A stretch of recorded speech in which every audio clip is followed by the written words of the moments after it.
मी देखील माझा वेळ काढून कुठेतरी ह्या गोष्टींचं महत्त्व जाणून मी पण ह्या गोष्टीमध्ये थोडा माझा जो काही वेळ असतो तो नेहमीच देण्याचा मी प्रयत्न करतो आहे.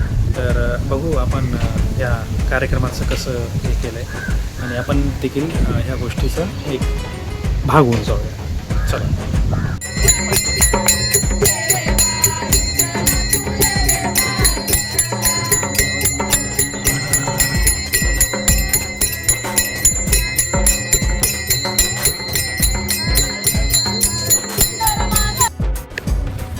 वारकरी संप्रदाय जो आहे त्याचं जर बघितलं गेलं तर वारकरी संप्रदाय महाराष्ट्रामध्ये गावागावात मूळ रूपानं पोहोचलेला आहे आणि खूप जुना संप्रदाय आहे आणि खूप चांगल्या पद्धतीनं प्रत्येक ह्या वारकरी संप्रदाय जो काही त्यांचे एकादशी असतील किंवा अजून बरेच त्याच्यामध्ये कार्यक्रम असतात ते वेगवेगळ्या पद्धतीनं साजरे करतात. दिंडी असू देत, एकादशी असू देत, त्याच्यानंतर पंढरपूरची यात्रा असू देत, त्याच्यानंतर सण उपवास ह्या सगळ्या गोष्टींचं व्यवस्थित नियोजनबद्ध असं त्यांचा तो कार्यक्रम असतो आणि खूप जुना संप्रदाय आहे.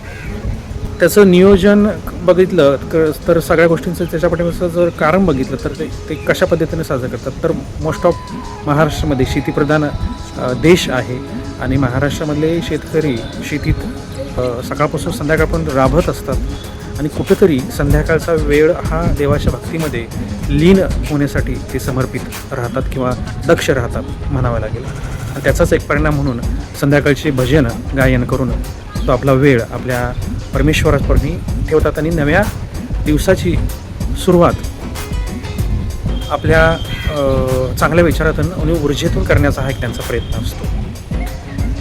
तर जूनमध्ये त्यांची पेरणी होते. जूनमध्ये पेरणी झाल्यानंतर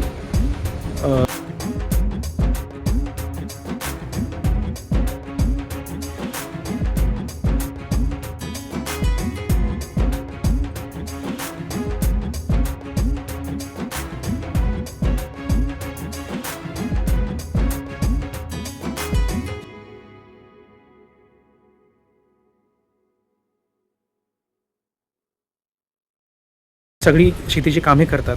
त्याचं तण काढणे, त्या रोपांना व्यवस्थित पोसणे, मग ते भात असू दे, ज्वारी असू दे, बाजरी असू देत, त्या सगळ्या गोष्टींची ती काळजी घेतात आणि ती पिकं फुलवतात. आणि नेमकं ह्याच वेळेमध्ये पंढरपूरमध्ये यात्रा असते.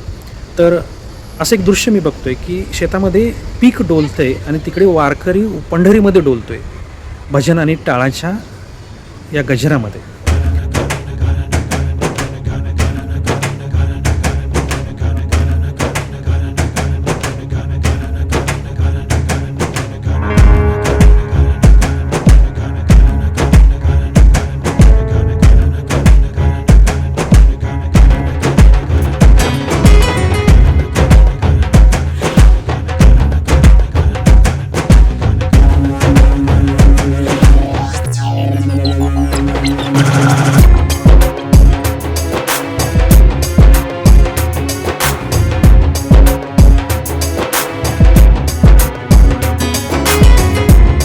तर एक सुंदर असं एक त्यांचं कॉम्बिनेशन म्हणावं लागेल. एक निसर्ग आणि परमेश्वर ह्या गोष्टींची सांगड घालून मनाला आणि शरीराला एक सुंदरपणे एक लयबद्धपणे ठेवण्याचा हा एक त्यांचा एक प्रयत्न असावा असं मला असं नेहमीच वाटतं.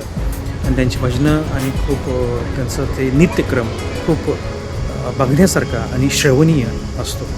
तर त्याचा एक पाठ आपण आपल्या कामकाजातनं वेळ काढून नेहमीच असायला पाहिजे.